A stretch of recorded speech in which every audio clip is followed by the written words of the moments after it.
This time I'd like to talk a little bit about my family and when the children were born, named, and coming to Christ, and try to put all these years into a few minutes. Not easy, but just give you the highlights of it, but the most important things of it.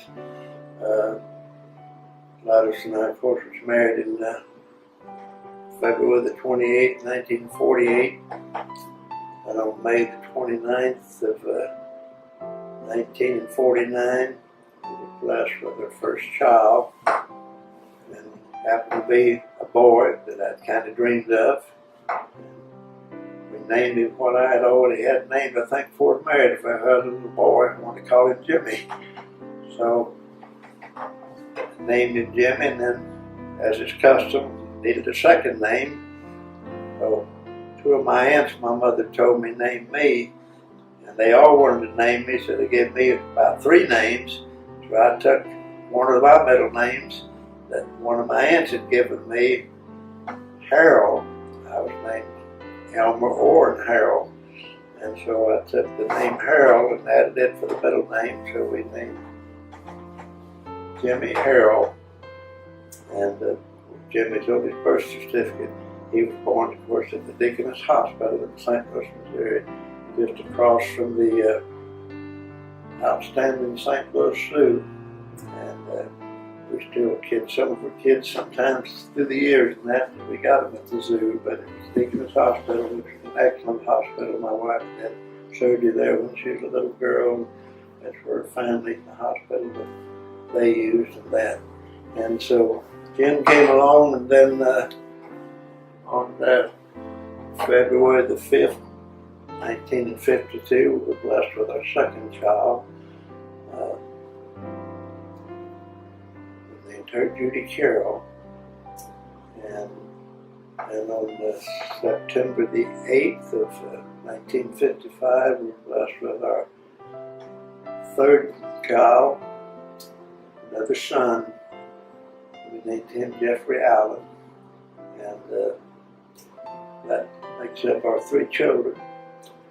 Of course, our daughter Judy has not forgiven us yet. She still jokes because we didn't have her sister. But God blessed us and our 3 children. And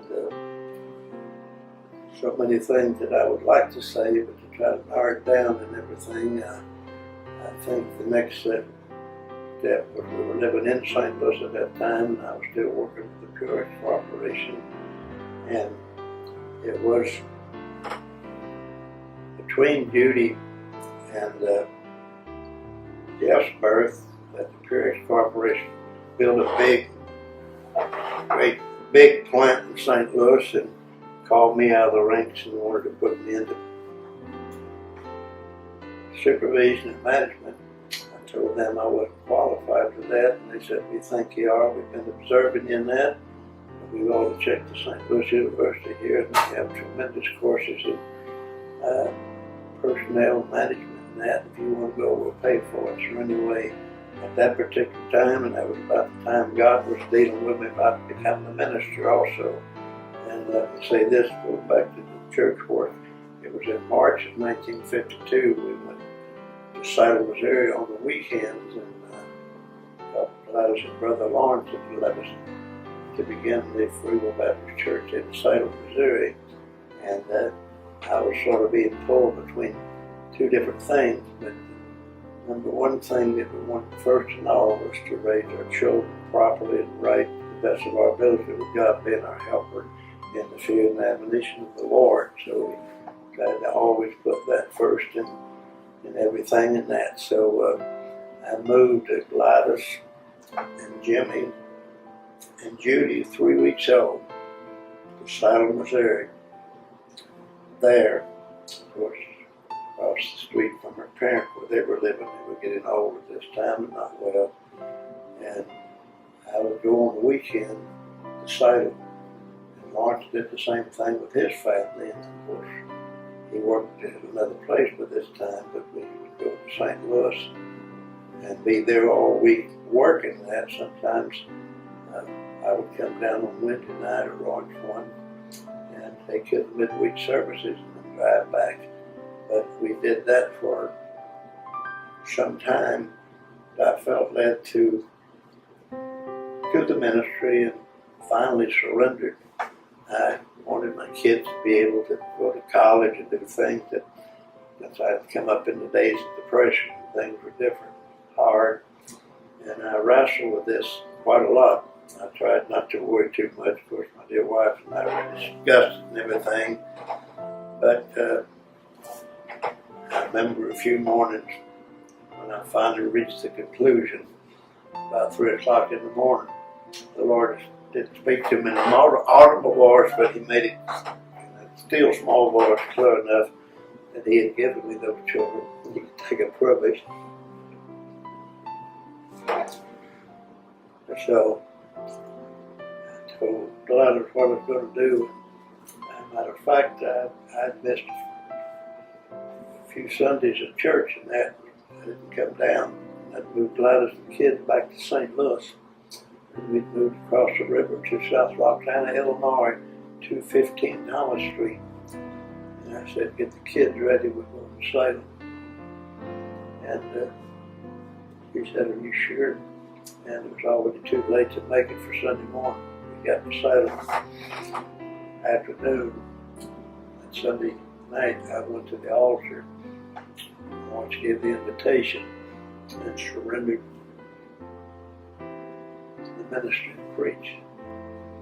And the Lord said, "You ready to preach next Sunday night?" Of course, next Sunday night, I delivered my first sermon after answering the call to the ministry. Some said I've been preaching for some time because I wasn't qualified, but in a young church, I taught the Sunday school class. The Sunday school superintendent had been ordained a deacon already. And but on my way back to St. Louis, or really to South Roxana, Illinois that night, Jeff, baby, laying across his feet, kicking on the wheel. One of the kids were laying in the seat, and I'm up over the back, and I'm driving along. It hit me about halfway back.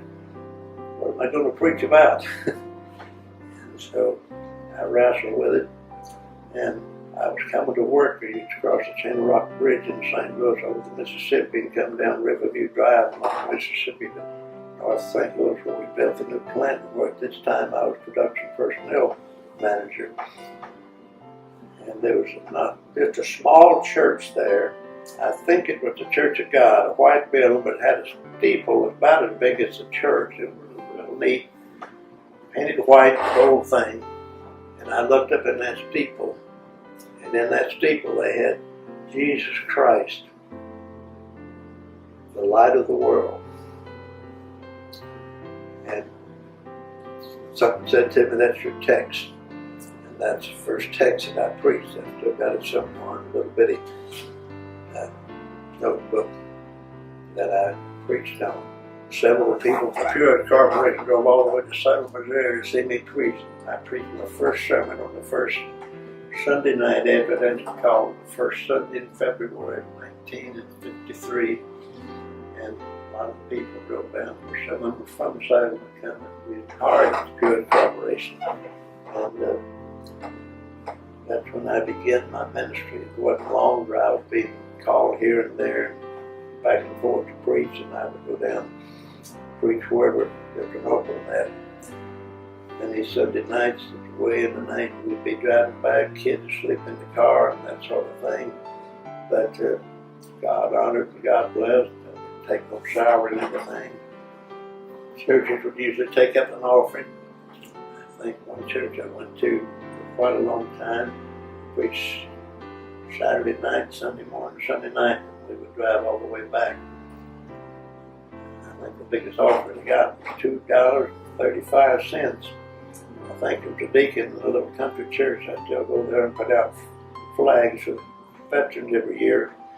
He came to me and said, "How much was that offering?" And I said, they take a hat off the nails, take it up in my side pocket, and I said, take it. I want to count it, take it out.